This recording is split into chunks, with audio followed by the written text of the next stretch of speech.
Right. So I'm here today to actually talk about IPLD and Wasm and how we're going to use this to power the FVM, or at least that's the current plan. And also how you can use IPLD and Wasm together in your own systems and why you might want to do that. So this is really going to be about IPLD and Wasm on a blockchain.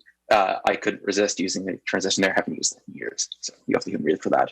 But yeah, so if you don't know what IPLD is, I'm going to give you a short introduction here. This isn't going to be too much, so you might need to do some more research by yourself. Okay, what is IPLD?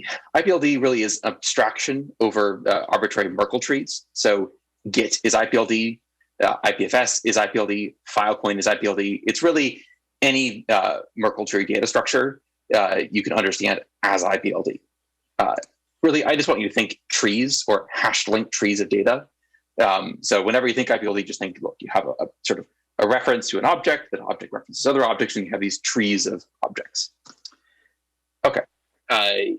Really, it's all in the CID. That is sort of the magic sauce of IPLD. CID is a content ID or a self-describing content ID. Or like ideally, you think of it as a content pointer. So a CID is actually, it's composed of a codec that describes the CID itself. It says this is a CID, or really a version 1 CID. Then it has another number basically that says, hey, the data that this CID is referring to is of this type. And then finally, it has something we call multi-hash, which is just a self-describing hash function or hash. Now, before we can really understand this, we have to understand what is codec in this case. Codec is actually a multi-codec. It's a separate thing we have. It's just a number. That's all it is. It's just a number in a table that is unique, that we can use to uniquely identify things. Okay, what is a multi-hash? Because remember, I talked about how this has it described, basically the format is the codec that describes it. This is a CID, then something that says that describes the actual data it's pointing to, and then finally the multi-hash. A multi-hash is just a hash, but it's, again, a self-describing hash. It's a hash digest that also includes information telling you what hash function to use to produce the digest. This just means we can upgrade the hash digest later if we need to. We can also swap out the underlying format of the data later if we need to. But that's the basics of IPLD. If you want to understand more about this, I highly recommend you read the docs or take a tutorial. This is a very short introduction. Thank you. Second of all, why IPLD? So IPLD is basically the primary reason to use IPLD is that it's content address. Content address means that instead of pointing at it by location, you refer to IPLD objects by the content itself. You describe the object, in this case, using a hash function.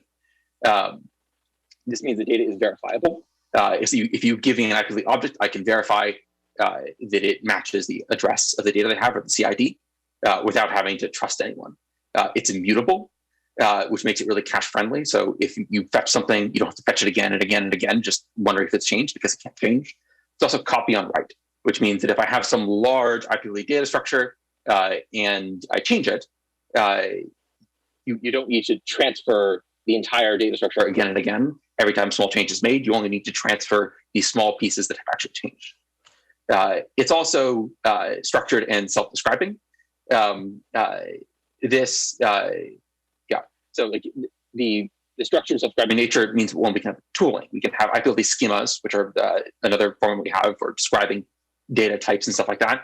We can have standard protocols for transferring this data. We have BitSwap and GraphSync, and you could have standard languages for querying over this type of data. For example, we have selectors, and these different things can actually operate over any type of IPLD data. So they can operate over Git data, they can operate over CBOR, they can operate over Ethereum data even. It also removes ad hoc parsing because, again, it's all structured, so you don't have to think about parsing your language. And finally, the self-describing codecs actually allows us to upgrade and change things later. There are always advances in formats. People decide they want to use something new in the future. If you just say, well, everything's going to be JSON, then the second something new comes along, you're kind of out of luck. With something like IPLD, the codec that describes the format you use is in the CID, so you can just add a new codec, define a new format, and move on. Okay, what is Wasm? this is very fast, but Wasm is a format for portable, secure modules. If you're watching this, there's a fairly good chance you've been introduced to this concept. Really, it's a state-of-the-art VM that draws from both the JVM and the LLVM. It's also an instruction set. It's also a module format that describes imports and exports of functions and global variables and memories and all this kind of stuff. It was originally designed for the web with security and isolation in mind, but it was heavily influenced by the needs of blockchains. Ethereum is thinking about using it for the next version. There are a lot of other blockchains that are currently looking into it or actively using it because it's deterministic, and a lot of applications have like built-in gas accounting and that kind of stuff. Okay, what is IPLD plus Wasm? Really, this is just Wasm modules encoded as IPLD. What this means is you can have a Wasm module that can import other Wasm modules by CID, content ID. It also means that you have IPLD, or you have functions that operate on IPLD data. That is, instead of just taking like an arbitrary set of like numbers or arbitrary data, it would take an input IPLD tree and spit out an IPLD tree. So why IPLD plus Wasm?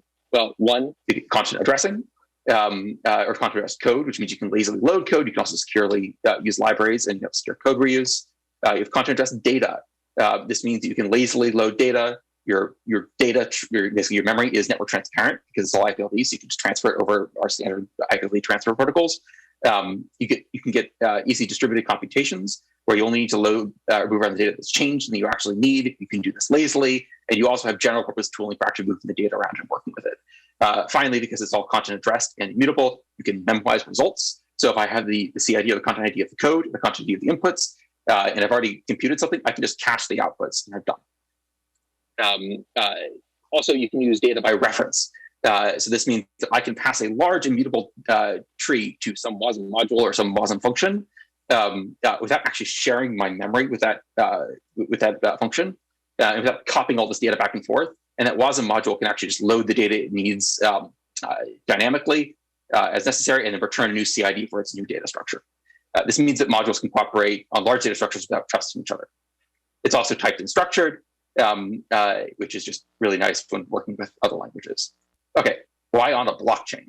Well, it's content addressed. Code can be loaded and deployed many times without having to like re-upload the entire code. You just refer to it by CID. Libraries and new contracts can be cheaper to deploy because you don't actually have to like re-upload all of your code. You just need to upload like a little bit of code for your contract. You can use libraries that are just on chain. Yeah, it increases runtime costs a bit, but this can be alleviated in various ways. I'm not too concerned about that. Second of all, it actually, because you can pass around data by reference, it enables secure delegation. So currently, when you delegate some of the contract, you usually say, okay, you can use my memory, do whatever you want. With IPLD, you can give another function or the contract or whatever access to a specific IPLD tree, let them compute over it, and then get back access, or sorry, get back the new CID, and then you can actually verify that they correctly did the operation on this data. You can also have bulk access. So if someone asks you for some of your state, you can just give them reference to basically an entire subset of your state, and they can sort of rifle through it as they need to, rather than having you just call back and then ask for more and more data every single time. So it can reduce gas costs. It's also, again, typed and structured. This means you can have really nice descriptions of your inputs and your outputs for your smart contract APIs, and the actually typed information can actually be encoded as IPLD objects, so you can even upload it to the chain or keep it offline if you don't want to pay for that. It also means that the actors will directly manipulate the state tree. So in Ethereum, actors, or sorry, I say actors because we call them in the FVM. In Ethereum, contracts sort of like they just read and write different locations in memory. But this means that like implicitly behind the scenes, everything gets serialized as a merkle-linked tree. In IPLD, like the user would directly manipulate this tree itself. So when the contract is done, everything is done. There's no implicit operation, which means the gas costs can be very accurate. And actors can also optimize their own data layouts for their use cases. Okay, why not IPLD? I always like to mention this just in case, or just to be clear. Like one, there is the cost for serializing and deserializing. So if you're trying to like pass data between different modules, you're going to pay that cost. Second of all, hashing. Hashing can be expensive.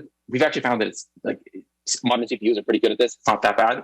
And you can also try to avoid as much as possible. Tooling libraries, IPLD is still growing. There's still a lot of work. And finally, abstractions. IPLD is an abstraction, and you will pay for it in terms of complexity, but you get tooling and get all the standards out of it, which is really nice. Thank you.